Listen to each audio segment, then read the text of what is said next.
dhammaan waxaan salaamayaa ufuudda qiimaha leh ee xisbiga heerka ee xisbiga kulmiye talada haya siyaasiyiinta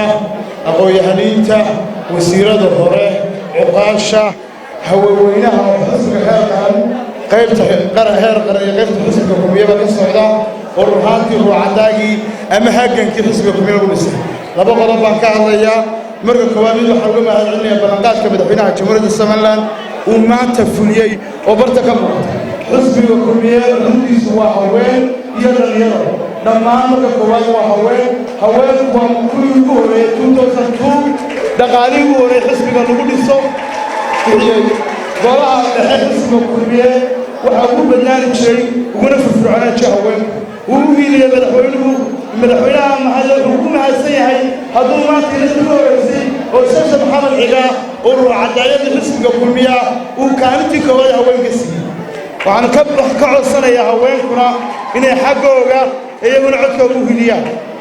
sababta waxaan soo wada shaqeynay doorashadii madaxweynaha Siinayo ilaa tii Musabixi Cabdi waxa gabadha qoyahanada aqal u saaxiiba degan dadkiisu wada mid yahay aan qabyaalada aqoon haweenkuna goob kasta isku yimaadaan ay ku faraxsan yihiin waa qof kaambeynara waxaan u maleynayaa qof kasta oo si xaadho uu si meeysado ay baa u yaalaa waxaan kaaga rajaynayaa bulshadu inay dhammaan codka ku siin doonto dadka codka bixiyana waa haween iyo dhalinyaro waba haweenku markan haweenkana hal hiirino hal ku darro codkana soo saaro waxaan ahayd sidoo kale waxaan u mahadcelinayaa bulshada meesha isku timaa saxaafadda ugu horeyso Axmed Saciid iyo Nirig iyo saxaafadda kala guddoon aad baan idin salaamaya waxaan la joogaa wasiir Shacayb oo wasiirka hore aad baan u salaamantiin assalaamu calaykum warahmatullahi wabarakatuh dhammaan waxaan leenahay xisbiga kulmiye haddaanu nahay